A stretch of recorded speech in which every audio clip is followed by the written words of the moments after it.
Welcome to Learners Point. And जैसे कि हम लोग पीछे कुछ दिनों से वोकैब के सेशन को लेकर के कंटिन्यू करे हुए हैं और इस सेशन में हम लोग पहुंचे थे होमोनेम्स को सीखने के लिए। होमोनेम्स को सीखे थे, उसको जाने थे कि होमोनेम्स के अलग अलग जो पार्ट्स हैं, दैट मीन्स कि होमोफोन, होमोग्राफ और ऐसे भी वर्ड जो होमोफोन और होमोग्राफ दोनों तरीके से आपके सामने आता है, उनको हम बड़े बारीकी से, बड़े सहज तरीके से बताने की कोशिश किए। और आई थिंक कि आप सबको ये सारे बातें बहुत अच्छे तरीके से आपके साथ वो सीख लिए होंगे। आपको इन सारे वर्ड का मतलब पता चल गया होगा कि क्या होता है होमोफोन, क्या होता है होमोग्राफ और क्या होता है होमोनिम्स। होमोनिम्स इज, जो देखा जाए, ये पूरी तरह से होमोफोन और होमोग्राफ दोनों के मिक्सअप के साथ साथ होमोग्राफ और होमोफोन बोथ के मिक्सअप वाले वर्ड को भी क्या बोलते हैं हम लोग? होमोनिम्स। ठीक है, तो होमोनिम्स को हम लोग समझे थे और इसमें हम लोग बहुत कुछ देखे थे कि कैसे क्वेश्चन पूछा जाता है, क्या क्वेश्चन का पैटर्न था, सीजीएल मेंस में कैसे क्वेश्चन आए थे, हम लोगों को किस तरीके से पढ़ना था, कहाँ पे ये आपको बहुत ज्यादा हेल्प करने वाला है, आपके क्लोज टेस्ट में ये कैसे आपके साथ बहुत ज्यादा मदद करने वाला है।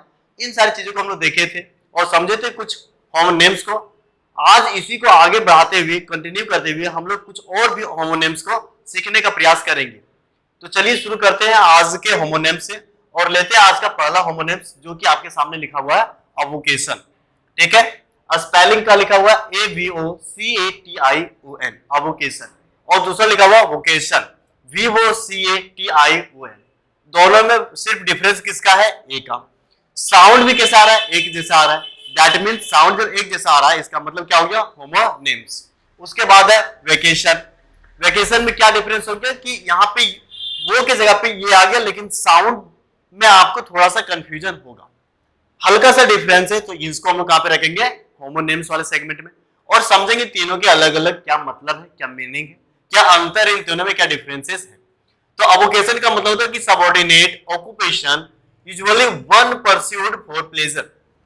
वो आपके व्यापार या फिर वो धंधा या फिर वो आपके साथ जो काम करते हैं, जहां पे आपको सिर्फ आपके प्लेजर के लिए, बिना आप उसमें बहुत ज्यादा पैसा अर्न करने के सोचने के बजाय सिर्फ आप उसको अपने मस्ती के लिए, अपने इंजॉय के लिए आप उसको करते हैं, तो वैसे वाले वोकेशन को क्या बोलेंगे?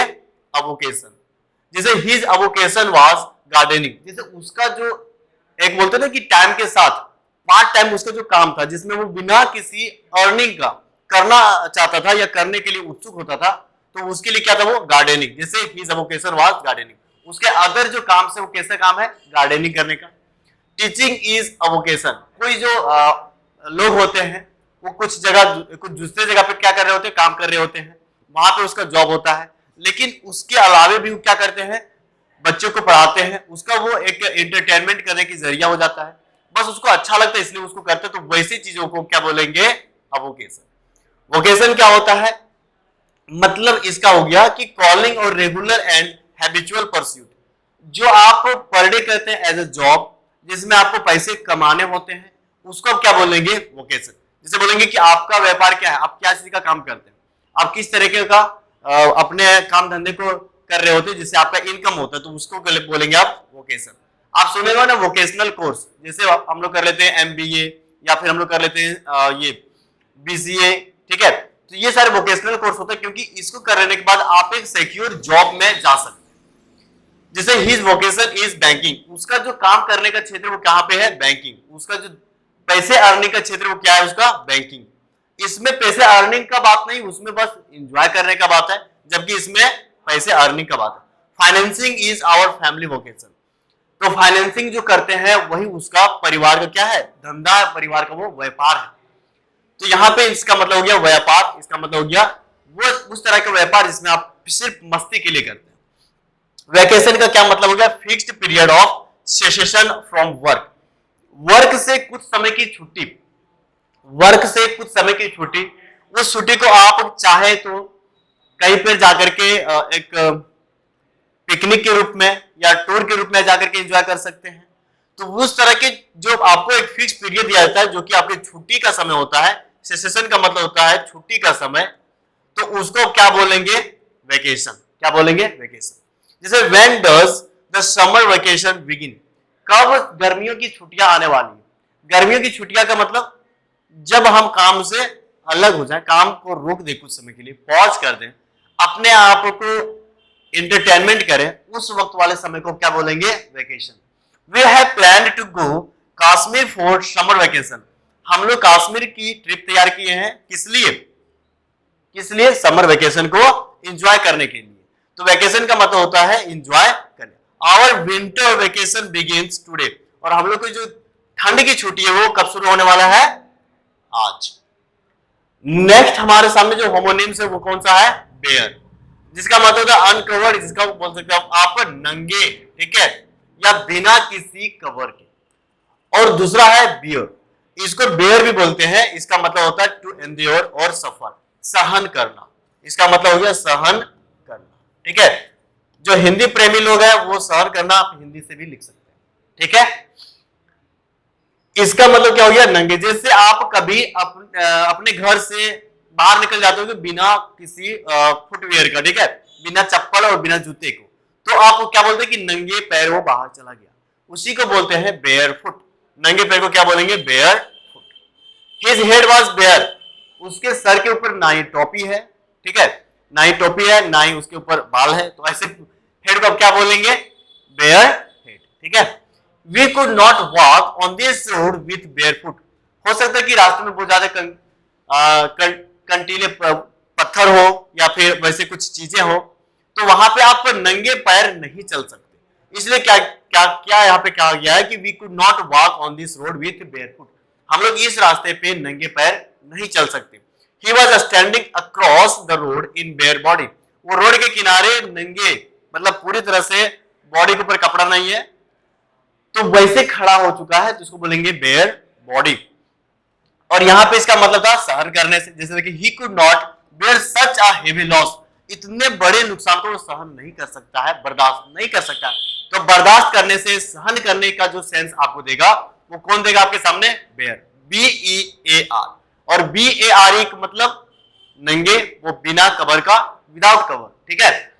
What I did bear in 1990s is something you could not do now। जो हम उस वक्त 1990s में सहन कर चुके हैं वो अब आप नहीं कर सकते, ठीक है। You have no other option than to bear all these pains। इन सारे दुखों के सहने के अलावा आपके पास और कुछ भी नहीं है। जिंदगी में दुख तो बहुत भरा हुआ होता है, इसलिए क्या कहा गया कि इन सारे दुखों को आपको झेलना पड़ेगा, बर्दाश्त करना पड़ेगा, सहना पड़ेगा, ठीक है। आगे देखते हैं हम लोग, आगे क्या है आपके सामने? बैटल, ठीक है। इसका मतलब, इन तीनों का मतलब क्या होता है? पहला था क्या? बैटल, वार और फाइट। तीनों का यदि हिंदी आप ढूंढेंगे तो आपको झगड़ा करने, ठीक है, युद्ध करने से ही आएगा। तो तीनों में क्या डिफरेंस? क्यों बना वर्ड बैटल, क्यों बना वर्ड वार और क्यों बना वर्ड फाइट? क्या तीनों में डिफरेंस नहीं होगा? यदि डिफरेंस नहीं होगा तो बनाया ही क्यों? तो डिफरेंस होगा, उन सारे डिफरेंस को आपको समझना है आज। ये आपको मदद करेगा क्लोज टेस्ट में। मान लीजिए कि क्लोज टेस्ट में ना ऐसे एक फिलअप को फिल करना था जहां पर आपको युद्ध से रिलेटेड वर्ड को डालना था, और वहां पे ये तीनों वर्ड आ गए आपके सामने, तो आप किसको पिकअप कीजिएगा? बैटल को, वार को, या फाइट को? बताइए जरा मुझे। आप बोलेंगे तीनों में से कोई डाल देंगे, क्या मतलब? तीनों का तो युद्ध ही तो होता है। आंसर तो मेरा बन जाएगा, बट आप गलत कर देंगे, क्योंकि तीनों के यूज अलग अलग जगहों पे है। तीनों को अलग अलग तरीके से अप्लाई किया जाता है। अलग अलग क्षेत्र के युद्ध को दिखाने के लिए बैटल, वार और फाइट बोला जाता है। तो बैटल क्या होता है कि बैटल में जब भी ना, स्पेशली यदि देखा जाए तो बिटवीन लार्ज ऑर्गेनाइज्ड फोर्सेस के बीच में युद्ध होता है। मतलब कि एक क्षेत्र में जाकर के, एक क्षेत्र विशेष पर जाकर के, एक फील्ड में जाकर के दोनों पार्टी की सेनाएं आती है। जैसे आप महाभारत के युद्ध को थोड़ा सा माइंड में लाने की कोशिश कीजिए, या फिर उसको नहीं ला पा रहे तो बाहुबली की जो मूवी देखे होंगे ना, उसमें जो लड़ाई चलता है उसको देखने, उसको लाने की प्रयास कीजिए। वहां पे क्या देखे होंगे कि एक छोटे से मैदान में दोनों की सेनाएं आकर के आपस में तलवार और डिफरेंट टाइप ऑफ वेपन से लड़ाई करते हैं। तो दोनों आमने सामने खड़े होकर के लड़ाई कर रहे होते हैं, ना कि छुप करके। लार्ज नंबर ऑफ सोल्जर्स एक साथ एक ही मैदान में होते हैं, तो वैसे लड़ाई को आप बोलेंगे बैटल, ठीक है। क्या बोलेंगे उसको? बैटल, जहां पे एक ही मैदान में जाकर के लड़ाई करना होता है, ठीक है।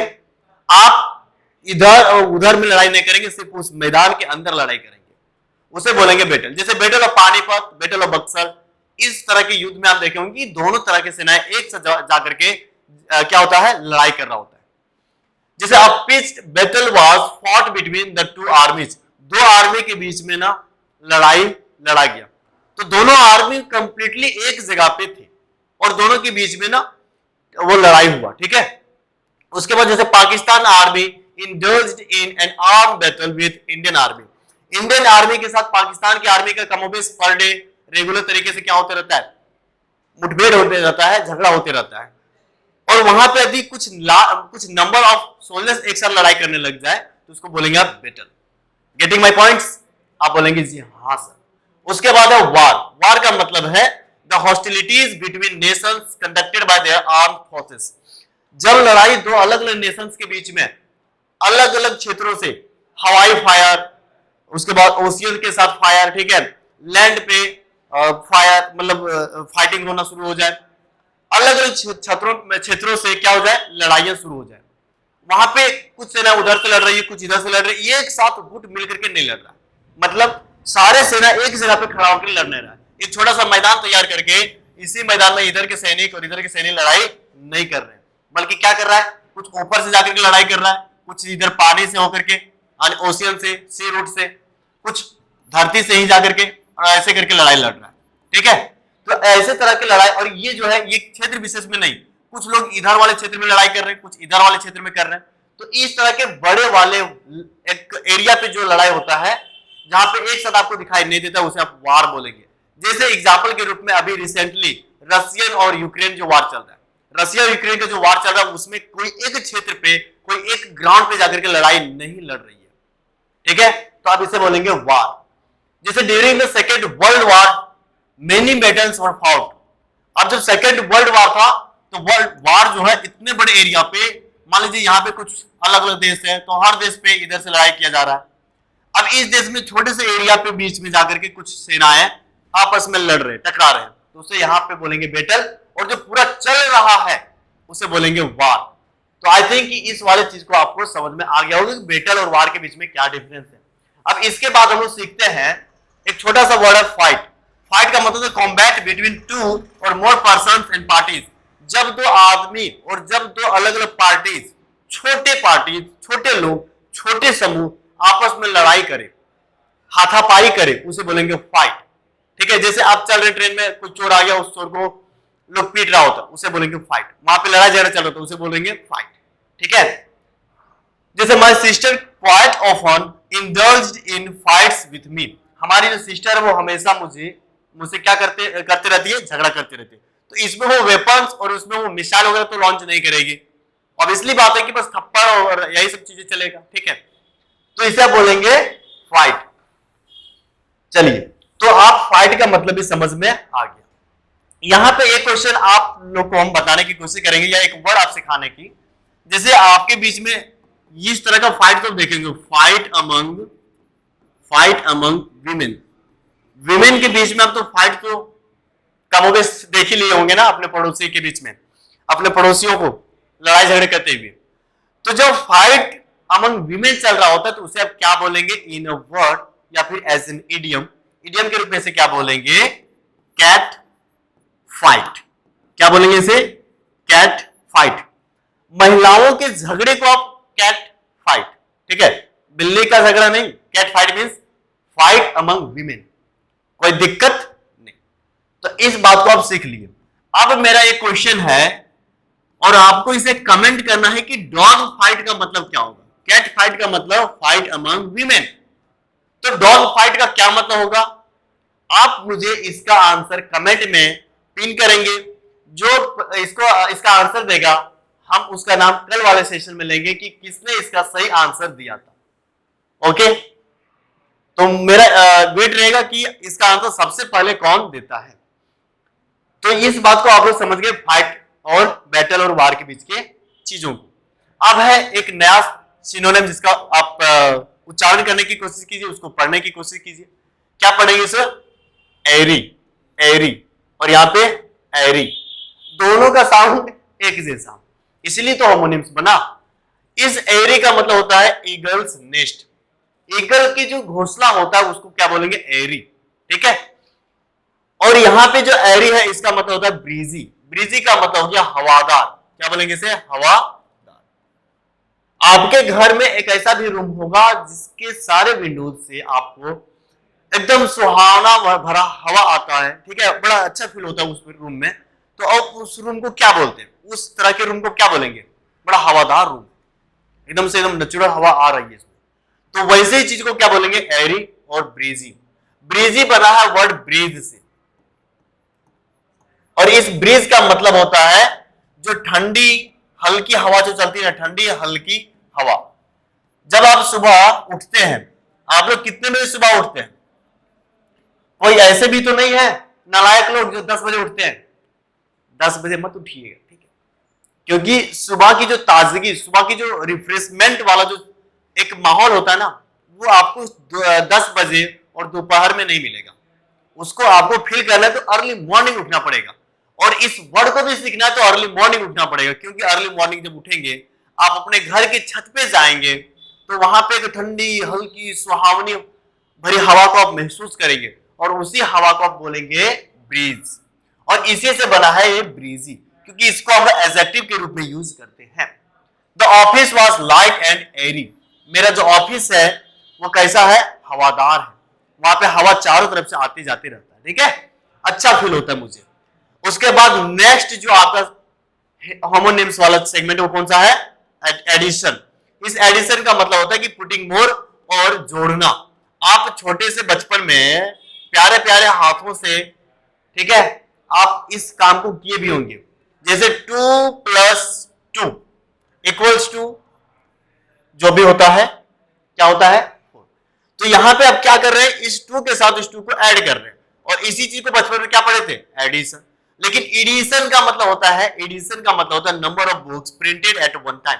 जब हम लोग अलग अलग बुक्स के एक सीक्वेंस को प्रिंट कर रहे होते हैं, एक ही चीज के अलग अलग समय में कुछ कुछ चेंजेस के साथ, तो उसी को बोलते हैं हम लोग एडिशन।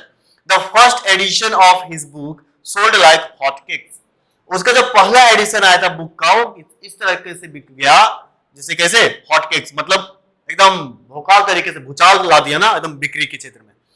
तो एडिशन का मतलब होता है कि जो एक नए आप संस्करण लेकर के आते हैं, इसका हिंदी देखा जाए तो संस्करण होता है, ठीक है, संस्करण। आप बुक के नए नए संस्करण को पढ़ते हैं, नए नए एडिशन को पढ़ते हैं, उसी को बोलेंगे हम लोग एडिशन।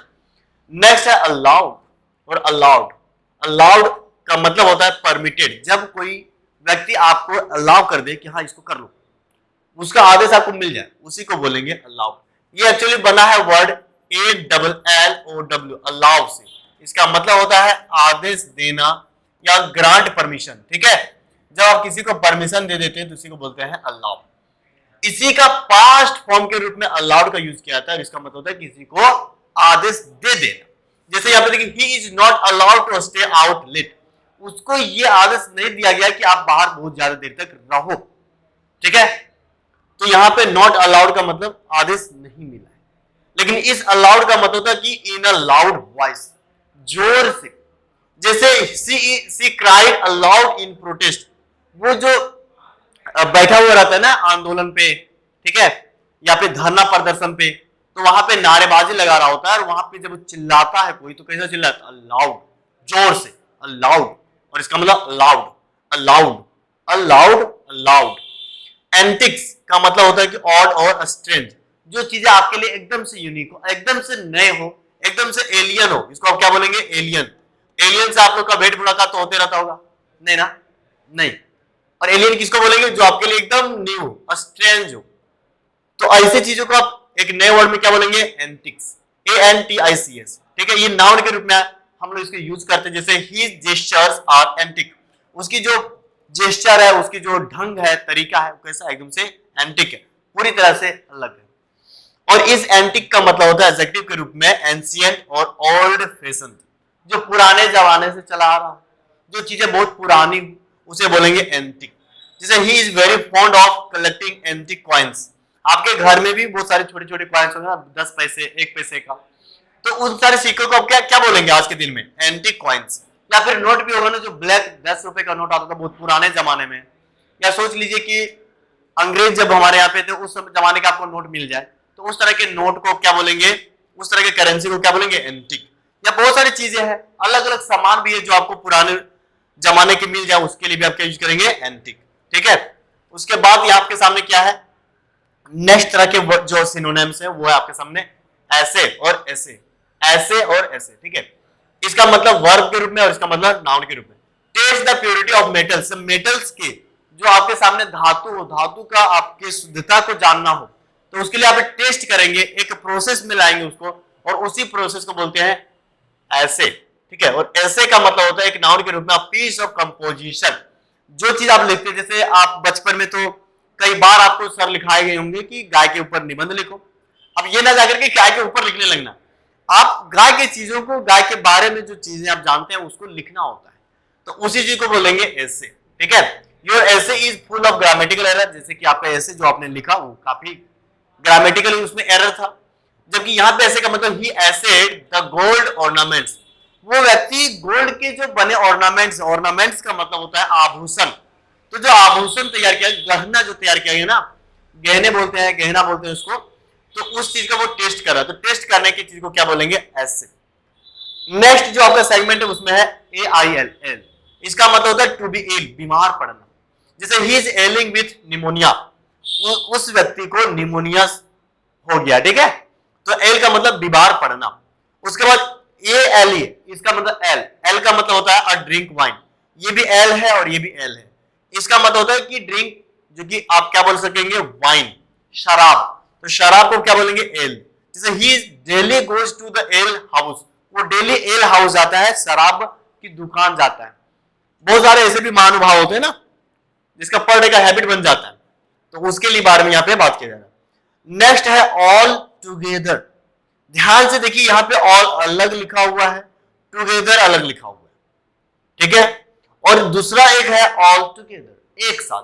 यहाँ पे एल में एक ही एल है यहाँ पे ना, और यहाँ पे डबल एल है, ये अलग है और ये एक साथ मिला हुआ है। इसका मतलब होता है इन अ बॉडी, एक ग्रुप में, एक साथ, इसका मतलब बोलेंगे एक साथ, ठीक है।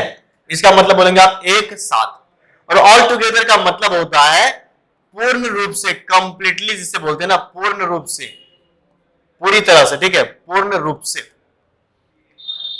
Let's visit him all together, चलिए उसके घर चलते हैं या उससे मुलाकात करने के लिए चलते हैं, कैसे, सबको एक साथ, ठीक है। और इस ऑल टुगेदर का मतलब होता है कंप्लीट, जैसे it is all together impossible, ये पूरे तरह से इम्पॉसिबल, ठीक है, पूरी तरह से वो असंभव है, तो वैसे चीजों के लिए आप बोलेंगे ऑल टुगेदर। स्पेलिंग में यहाँ पे AL और पूरे टुगेदर के साथ चिपका हुआ है, जबकि यहाँ पे ALL ऑल जो है टुगेदर से अलग है, ठीक। इसके यूसेज पे ध्यान रखना है कि कहां पे हमको ऑल टुगेदर और कहां पे ऑल टुगेदर लिखना है, कहां पे ऑल अलग वाले और कहां पे साथ वाले लिखना है। इसी तरह से होता है क्या होता है ऑलरेडी, और दूसरा होता है already, already, already, already, already. इसका मतलब होता है ऑल थिंग्स और पर्सन्स आर रेडी, इसका मतलब सारे लोग तैयार है, सारे लोग तैयार है। जैसे आप दोस्त के साथ पिकनिक पे जाते हैं तो बोलते हैं कि क्या बोलते हैं कि क्या आप सारे लोग तैयार हैं, ठीक है, तो वहां पे तैयार वाले जो सेंस है उसके लिए बोलेंगे ऑल रेडी। जैसे we are all ready to go to the market, हम सब तैयार हैं कहां जाने के लिए, मार्केट।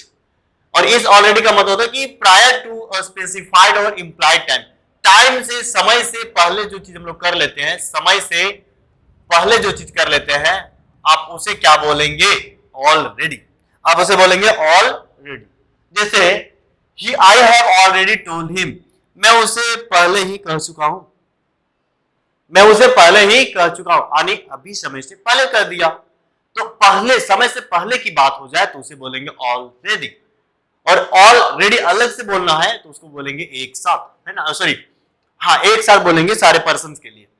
नेक्स्ट जो होमोनिम्स है वो आपके सामने है आर्क, के वाला, और यहाँ पे आर्क सी वाला। डिफरेंस क्या है, के एंड सी। इस आर्क का मतलब बोट होता है और इस आर्क का मतलब क्या होता है, इस आर्क का मतलब होता है पार्ट ऑफ सर्कल, ठीक है। एग्जांपल से समझते हैं कि इसका यूज कहां पे किया गया। जैसे no at the dealers crossed the Red Sea in an ark, dealers का मतलब होता है जब समुद्र में ना तूफान या फिर स्थिति बहुत ज्यादा खराब हो जाए, क्या हो जाए, समुद्र की स्थिति खराब हो जाए, वहां पे आपको तूफान या ऐसी चीजें देखने को मिले, एकदम उफान पे पानी मतलब चल रहा है, ठीक है, जो लहर होती है वो बहुत तेज से आ रही है, तो वैसे सिचुएशन को बोलेंगे डिलर्स। तो no eight dealers cross the Red Sea in an ark. नाव से, बोट से होकर के कौन क्रॉस कर लेता है रेड सी को? तो नो। कब करता है? तो जब वो एकदम से फंसा हुआ रहता है, जब वहां पे ना एकदम स्थिति गड़बड़ हो गई रहती है। और इस आर्क का मतलब था part of circle, a part of circle. जैसे ये सर्कल बनाए, इस सर्कल का एक पार्ट यहां से काट लिए तो आपको ऐसे दिखेगा, और इसी पार्ट को अब क्या बोलेंगे? Arc. One straight line drawn in a circle divides it into two arcs. यदि इसमें हम लोग एक लाइन डालेंगे तो एक अलग ऊपर वाला आर्क बनेगा और एक अलग नीचे वाला आर्क बन जाएगा। तो वही इस एग्जांपल में बोला हुआ है। नेक्स्ट है एमिएबल और दूसरा है एमिकेबल। दोनों एक जैसा है। एमिएबल का मतलब होता है कि लवेबल, जो व्यक्ति आपके साथ घुल मिल जाए, जिसकी नेचर काफी मतलब बहुत ही अच्छा हो, प्यार भरा, मतलब उसके अंदर हमेशा सहानुभूति वाला एक फीलिंग आए, तो वैसे व्यक्ति को क्या बोलेंगे आप? एमिएबल। जैसे his brother is an amiable person, उसके जो भाई वो हमेशा लोगों के साथ घुल मिल जाता है, कोई तकलीफ नहीं होता, व्यक्ति बड़े अच्छे स्वभाव के हैं, तो उसके लिए आप बोलेंगे एमिएबल। एमिकेबल का होता है फ्रेंडली, जो चीज आपके लिए फ्रेंडली हो, जो चीज आपके साथ आपके जैसा मतलब हो, जो आपके बेहतरीन के लिए हो, जिससे आपको नुकसान ना हो, उसको बोलेंगे आप एमिकेबल। जैसे they stop the discussion and came to an amicable settlement. यहाँ पे सेटलमेंट वो आपके फायदे के लिए, ये और इन लोगों के दे के लिए, फायदे के लिए, तो ये लोग इसको क्या बोलेंगे? Amicable settlement. मतलब ये सेटलमेंट हमारे लिए, हमारे बेहतरीन के लिए, हमारे फ्रेंडली जैसा वो सेंस दे रहा है। तो एमिकेबल का मतलब फ्रेंडली, ठीक है। एमिएबल आप जो है, आप इसको पर्सन और एनिमल से ज्यादा रिलेट करके बोलेंगे। किससे? पर्सन और एनिमल से रिलेटेड। जबकि एमिकेबल जो है, एमिकेबल आप चीजों से, वस्तुओं, यानी थिंग से लेकर के अलग अलग चीजों से आप रिलेट करके उसको बोलेंगे। आगे देखते हैं ऑगर। इस ऑगर का मतलब एज अ नाउन हम लोग यूज करते हैं, और इसका मतलब होता है tool for making holes in would. लकड़ियों में छेद करने की जो टूल्स आता है उसको बोलते हैं ऑगर। और दूसरा है आपके सामने ऑगर। इस ऑगर का मतलब होता है वर्ब के रूप में to be a sign that something will be successful or not successful in the future. वो साइन दिखाना जो चीज आपके फ्यूचर के सक्सेस या मतलब उसके फेलियर को दिखाने का प्रयास करे, उसको बोलेंगे ऑगर। मतलब एक साइन आ जाता है ना पहले से, जैसे बोलते हैं ना कि होनहार बिरवार के होत चिकने पात। यहाँ पे ये बोलने की कोशिश किया गया है कि यदि आपके सामने कोई एक लता है, कोई एक लत है, तो उसके यदि पत्ते बड़े चिकने चिकने आ रहे हैं सामने, जो नाजुक पत्ता होता है बड़ा चिकना आ रहा है, इसका मतलब कि वो जो लत है वो बड़ा लंबे और अधिक दूरी तक फैल पाएगा। वैसे चीजों, मतलब वो जो एक सिंबल आ रहा है ना, उसी सिंबल को, चिकने पात वाले जो सिंबल आ रहा है, उसी को बोलेंगे आप ऑगर। क्योंकि उसे उसके फ्यूचर के बारे में कुछ ना कुछ बताया जा रहा है, कुछ ना कुछ डिस्कस हो पा रहा है। एग्जाम्पल समझे कि the workman need an auger to remove the material from the pipe. जो वर्कमैन है उसको एक टूल का जरूरत पड़ गया, किस लिए? क्योंकि पाइप से उसको छेद करके कुछ चीजें हटाना था, कुछ मटेरियल जो वहां पे फंसा हुआ होगा उसको साफ करना था। तो वहां पे उस तरह का जो टूल मिलेगा उसको क्या बोला? वो ऑगर। इसका मतलब वो छिद्र करने वाले टूल का नीड है, उसके पास जरूरत है। और यहाँ पे जैसे conflicts among the various groups don't auger well for the future of the piece talk. जो अलग अलग ग्रुप्स का लड़ाई चल रहा है, इससे ये प्रतीत होता है कि आने वाले दिनों में या आने वाले जो फ्यूचर है उसमें कभी भी शांति के समझौते नहीं होंगे। तो यहाँ पे एक सिंबल तैयार कर रहा है क्या? Conflicts among various group. उसके बीच के झगड़े एक सिंबल तैयार कर रहे हैं कि उन दोनों के बीच में कभी भी शांति और प्रेम वाली बातें तो होगा नहीं, क्योंकि जब आज वो ऐसे लड़ रहा है तो आने वाले फ्यूचर में कैसे होगा? ये हम लोग एज्यूम करते हैं। यहाँ पे एज्यूम वाले ही बात के बारे में बात किया जा रहा है। नेक्स्ट है ऑरिकल। ये ऑरिकल एक आउटर पार्ट ऑफ ईयर होता है, हमारे कान की ये पार्ट जो आपको दिख पाएगा, दैट इज कॉल्ड ऑरिकल। जैसे with in head injuries auricles were mainly bruised. जब आपके सिर में चोट लगे, मतलब माथे वाले पार्ट में, हेड वाले पार्ट में लगे, तो आपके कान के जो ऑरिकल है तो वो भी क्या हो सकता है? खराब हो सकता है, मतलब वो भी क्षति हो सकता है, उसमें भी नुकसान हो सकता है आपको। उसके बाद है ऑरेकल। ऑरेकल का होता है सिर, मतलब जानकर लोग, इसको बोलते हैं उसको जो लोग काफी जानकार होते हैं, ठीक है, जानकार पर्सन जिसे बोल सकते हैं। जैसे एग्जांपल से हम लोग समझते हैं कि in the trial of Socrates as described by Plato, the oracle at Delphi proclaimed that there is no one wiser than Socrates. यहाँ पे जो बात किया जा रहा है ना, ये बहुत पुराने जमाने के एक व्यक्ति के बारे में बोला जा रहा है, जो कि सुकरात बोलते हैं हम लोग हिंदी में और इंग्लिश में सोक्रेट्स। इसके बारे में जो प्लेटो ने कुछ लिखा था उसमें ये बताया गया है कि उस वक्त के जो ऑरेकल थे, ऑरेकल का मतलब जानकार लोग थे, डेल्फी में उन लोगों ने ये बताया था, प्रोक्लेम किया था, उसी वक्त उन्होंने ये बोल दिया था कि there is no one wiser than Socrates. यहां पर कोई भी ऐसा व्यक्ति नहीं हो पाएगा जो सोक्रेट्स से तेज होगा बुद्धि में, ठीक है, बुद्धिमान होगा। तो यहाँ पे ऑरेकल का मतलब हो गया जो लोग जानकार होते हैं। नेक्स्ट में है आपके सामने ओरल, और यहाँ पे ओरल, ओरल का मतलब होता है connected with hearing and listening. जो चीजें आपके सुनने से संबंधित हो, लिसनिंग से संबंधित हो, उसे बोलेंगे आप क्या, ओरल। और जो आपके बोलने से संबंधित हो उसके बोलेंगे ओरल, ठीक है, ओरल ओरल, दोनों एडजेक्टिव के रूप में यूज किया जाता है। अच्छा, यहां पे एक वर्ड आया ना हियरिंग, और साथ में लिख दिया लिसनिंग। भाई एक ही चीज लिखा रहना चाहिए ना, क्योंकि दोनों का क्या मतलब होता है। यदि आपको पूछे कि HEAR हियर का मतलब और LISTEN लिसन का मतलब क्या होगा, तो आप सिर्फ सर्च करके मुझे बताएंगे कि सर हम जब सर्च किए ना तो दोनों का मतलब सुनने से आया। किससे आया, सुनने से, सुनना, ठीक है, लिसन सुनो, हियर सुनो। भाई जब दो अलग अलग वर्ड है, दोनों की मीनिंग अलग अलग है, क्या दोनों की यूज में डिफरेंस है, क्या दोनों का अर्थ में कुछ डिफरेंस होगा, या सिर्फ हिंदी के जान लेने से इन दोनों के यूज को हम समझ लेंगे। आप मुझे कमेंट करके बताएंगे कि what is the difference between hear and listen. इन दोनों वर्ड के बीच में क्या डिफरेंस है, इन दोनों वर्ड के बीच में क्या डिफरेंस है। तो आप मुझे इसको कमेंट में बोलेंगे, हम कमेंट देखने की कोशिश करेंगे आपका कि क्या आपने लिखा है हियर और लिसन के बीच में। आप सर्च कीजिए, खोजिए, ढूंढिए, अपने आप को रिसर्चर के रूप में देखिए, अपने आप को रिसर्च करने की कोशिश कीजिए, क्योंकि जब आप कोई एक वर्ड को रिसर्च करते हैं तो उसके अलग अलग डायमेंशन को आप समझ पाएंगे, अलग अलग उसके यूज को समझ पाएंगे। Then you can be use the word at a particular और एट अ राइट प्लेस और एप्रोप्रिएट प्लेस, जहां पे सही तरीके से उसका यूज होगा वहां पे आप उसको यूज कर सकते हैं। सो आपको एक बार ट्राई करना है इसके बीच के डिफरेंस को जानने का कि क्या डिफरेंस होता है। फिर हम कल के दिन में, कल की जो सेशन होगा उसमें इन दोनों के बीच के डिफरेंस को हम आपके साथ शेयर करेंगे, साझा करेंगे कि क्या डिफरेंस था। आप में से जो भी इसका कमेंट करेंगे उसका नाम लेकर के हम बोलेंगे कि हाँ उन्होंने इसको बड़ी अच्छे से एक्सप्लेन भी किया। अब देखते हैं कि ओरल का मतलब क्या था। इन दोनों का अच्छा एग्जांपल है, देखें ना, without doubt specially during training oral and other forms of fine sensory feedback are needed. जब भी आप स्पेशली देखा जाए तो ट्रेनिंग के समय में ये बोला जाता है कि बिना शंके के, बिना आपको संदेह की आपकी जो ओरल और अदर जो सेंसरी जो चीजें होती है उसके फीडबैक का क्या होता है, जरूरत होता है।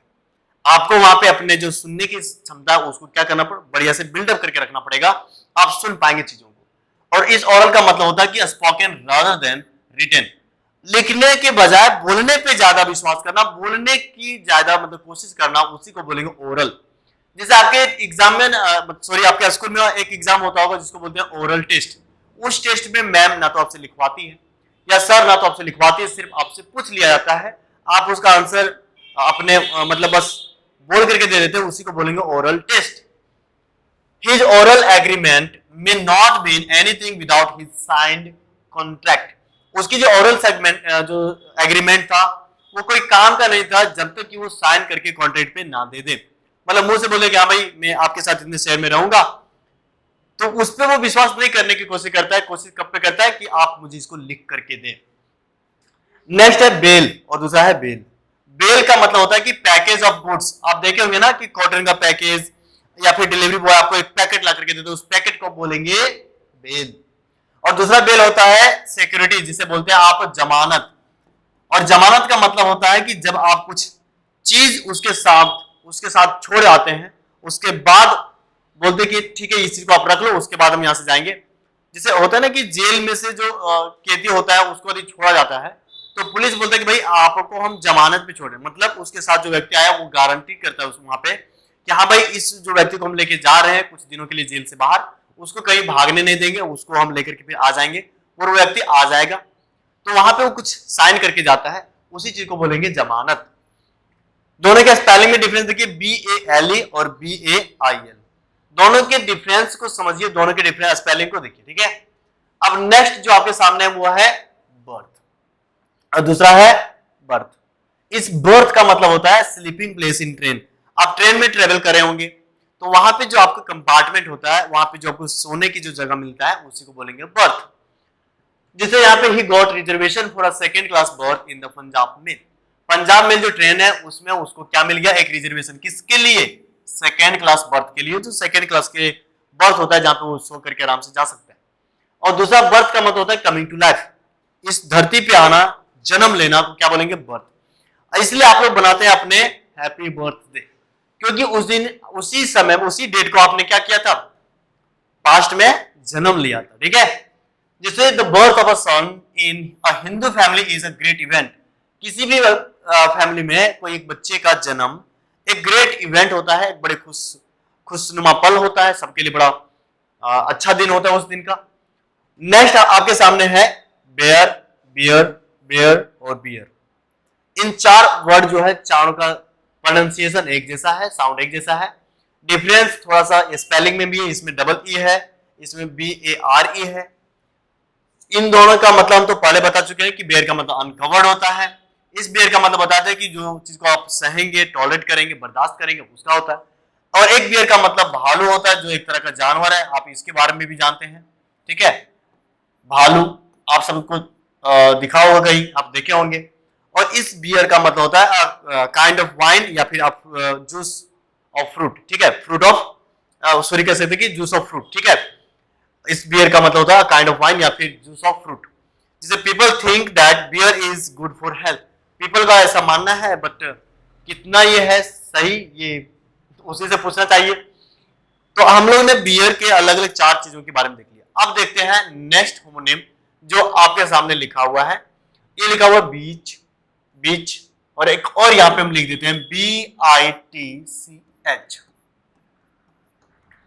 इस बीच का मतलब होता है शोर, किनारा। जब समुद्र के किनारे आप लोग जाते हैं, जहां पे आप सन बाथिंग करते हैं, उस जगह को बोलेंगे आप बीच, ठीक है, समुद्र के किनारे वाले, ठीक है। समुद्र के किनारे जाकर देखते होंगे ना, कभी कभी लोग एकदम बढ़िया से वहां पे लेटे हुए रहते हैं, एंजॉय कर रहे होते हैं, उसी को बोलेंगे, उस क्षेत्र को बोलेंगे आप बीच।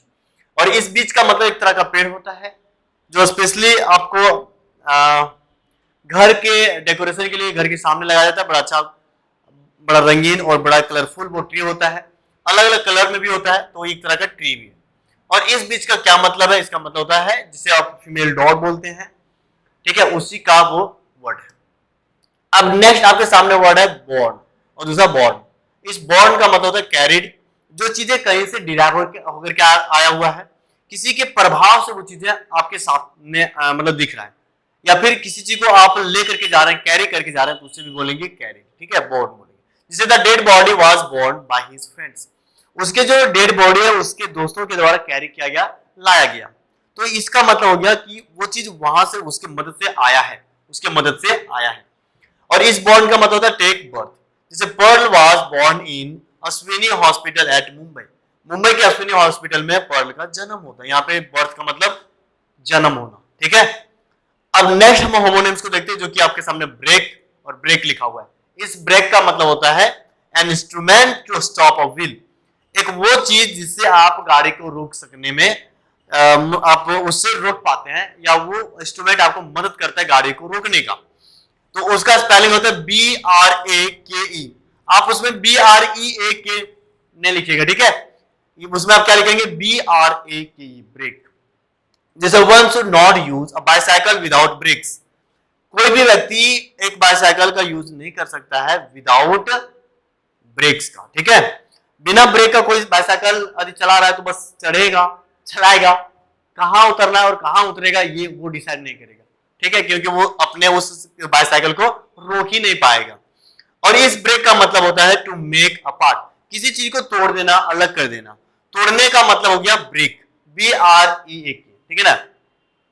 जैसे ब्रेकअप, ठीक है। आप लोग बताएंगे इसका मतलब क्या होता है, इसका मतलब क्या चीज टूटा, ब्रेकअप, ठीक है। सही चीज बताइएगा, सही मीनिंग बताइए, हम सही मीनिंग को लेकर के पूछे हैं।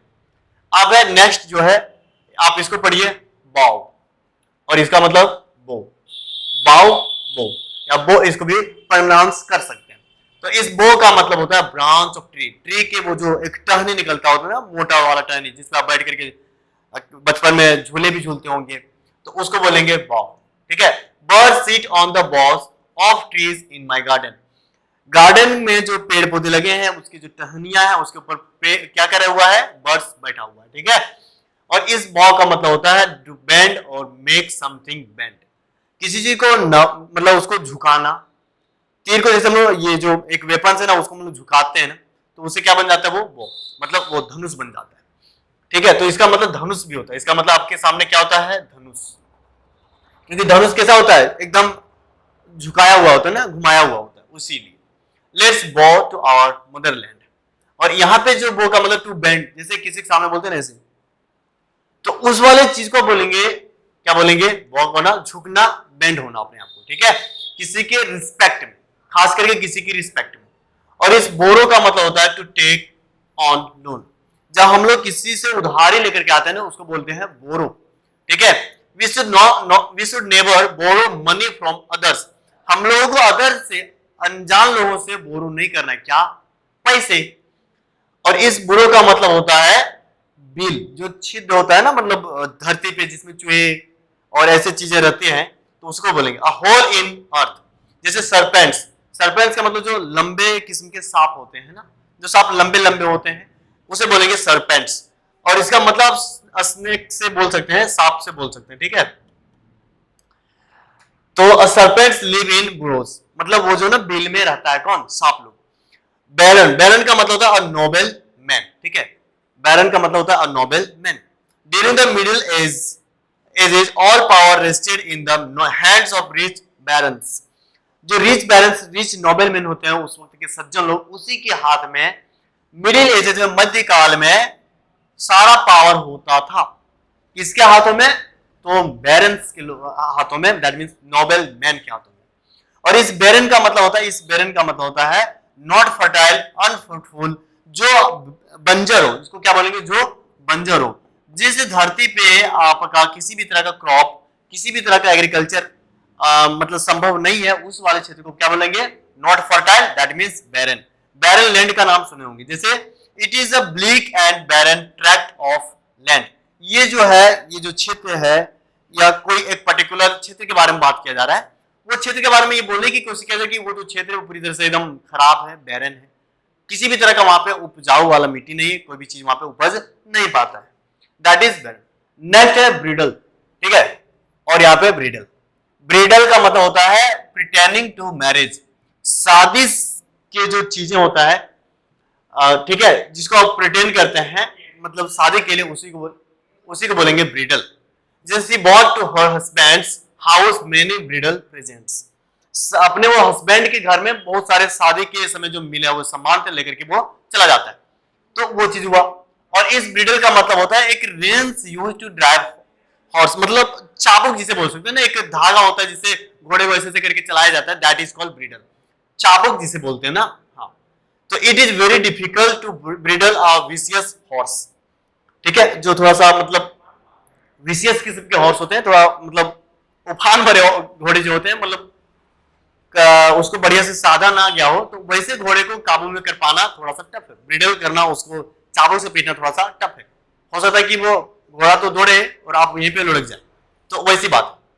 नेक्स्ट है कैलेंडर, यहाँ पे CALENDAR है, इस वाले चीज को फोकस कीजिए, कैलेंडर, इसका मतलब है कि chart showing the months and days of the year, पूरे साल भर के जो आप डेज और मंथ्स देखते हैं ना, एक पूरे पलट पलट की जनवरी में दिस, फरवरी में ये सब चीजें हैं, तो उसे बोलेंगे कैलेंडर, जो कि एक नाउन के रूप में। जैसे I consult the wall calendar almost every day, मैं बार बार मतलब जो दीवार पे लटके हुए कैलेंडर उसको देख करके देखता हूँ कि कितना आजकल कौन सा डे है, कौन सा डेट है इसको। लेकिन दूसरा कैलेंडर का मतलब जहां पे ई लिखा हुआ है ए की जगह पे, इसका मतलब क्या होता है, इस वाले चीज को फोकस कीजिए, यहाँ पे क्या है इसका मतलब, टू प्रेज और give finish to a piece of cloth, एक कपड़े को बढ़िया से इस्त्री मतलब उसको प्रेस कर देना, ठीक है, या फिर उस कपड़े का बढ़िया से सिलाई वगैरह कर लेना, उसको एक बढ़िया फिनिश देना, दैट इज कॉल्ड कैलेंडर। तो कैलेंडर माय शर्ट, मेरे शर्ट को प्रेस कर दो। तो आई थिंक अभी तक हम लोग कुछ होमोनेम्स को देखे। एक बात हम बता देना चाहते हैं कि ये जो सेगमेंट हम लोग शुरू किए, इस जो वोकैब सेशन को लेकर शुरू किए, ये बहुत बेसिक से बहुत ही ग्राउंड लेवल से बहुत एडवांस तक जाने वाला है। चीजें धीरे धीरे आपके सामने सब कुछ हम लाएंगे। होमोनेम से रिलेटेड जितने सारे वर्ड हैं सबको हम डिस्कस करेंगे, इडियम सारा करेंगे, सारा वन वर्ड सब्स्टिट्यूशन करेंगे। इसमें हम कुछ दिन वन वर्ड करते हैं, कुछ दिन इडियम्स करते हैं, कुछ दिन आपके सामने सिनोनिम्स भी करेंगे, कुछ दिन जो हम लोग है उसको आप देखे होंगे कि होमोनेम्स करते हैं। ये ऐसा करने का मतलब ये है कि यदि आपके सामने कोई एग्जाम आने वाला है और इन सारी चीजों में से आप कुछ कुछ चीजों को पढ़ करके जा रहे हैं और उस चीज में से आपका कुछ यदि स्ट्राइक कर जाता है तो आपके लिए बहुत ही अच्छा होगा, वेल एंड गुड होगा। यदि हम केवल वन वर्ड को पढ़ लें लगातार, मान लीजिए कि 1000 वन वर्ड को पढ़ लें, बाकी चीजों को ना पढ़े, तो ऐसा थोड़े ना है कि केवल वन वर्ड ही आपका पूछा जाएगा, आपके हर सेगमेंट से क्वेश्चन आएगा। तो इसको हम लोग इस तरीके से लेकर के चल रहे हैं कि आपके सामने जो आने वाला एग्जाम है वो भी कवर हो सकता है, बहुत हद तक मेरा प्रयास रहेगा। तो इस चीज को आप कैसे अपने नोट्स में लिखिएगा, तो एक अपने कॉपी लीजिएगा, कॉपी में कुछ कुछ पेजों के बाद, कुछ कुछ पृष्ठ के बाद, कुछ कुछ पेज के बाद क्या कीजिएगा कि उसको आप अलग अलग सेगमेंट के लिए रिजर्व कर दीजिएगा। कि मान लीजिए कि 1 से 100 पेज के बीच में हम इडियम्स लिखने वाले हैं, 100 से लेकर के 150 तक हम लोग वन वर्ड को लिखने वाले हैं। तो इस तरीके से आप अपने नोट्स को बना सकते हैं और इस प्रकार से आपका ये कंप्लीट हम करवाएंगे। साथ में आपको बता दें कि जो वोकैब का सेशन का जो सबसे अहम पार्ट होता है, जिसमें आपको बहुत ज्यादा हेल्प मिलने वाला है, जिससे आप मैक्सिमम वर्ड को अपने अंदर लर्न कर सकते हैं, that is called root word. तो थोड़ा सा आप इनिशिएट कीजिए, थोड़ा सा लर्न करने की हैबिट जनरेट कीजिए, देन आफ्टर हम जो है आपके सामने में रूट के माध्यम से वर्ड का डिस्कस करेंगे। एक रूट को लेकर के हम लोग मैक्सिमम वर्ड को समझेंगे। उससे क्या होगा कि आप वर्ड को लर्न नहीं बल्कि रूट को लर्न कीजिएगा। लेकिन जब तक आपके अंदर हैबिट लर्न करने का नहीं होगा तब तक आप रूट को भी लर्न नहीं कर पाएंगे। सो इन सारी चीजों को एक बार आप पढ़ने की कोशिश कीजिए, लर्न करने की कोशिश कीजिए, ठीक है। तो इन सारी चीजों के साथ आज का क्लास को हम समाप्त करते हैं और फिर मिलते हैं हम आपके साथ कल के सेशन में और समझेंगे कि कल का सेशन में हम लोग क्या पढ़ने वाले हैं और कैसे हम लोग मतलब आगे इस चीज को लेकर के चलेंगे। तब तक के लिए आप अपने सेहत का ख्याल रखें, पढ़ते रहिए, अपने तैयारी को एकदम टॉप लेवल तक लेके जाइए, क्योंकि एक बार में आपको सीजीएल क्रैक करना है, ठीक है। That's your dream and you have to prove it. So let's conclude it.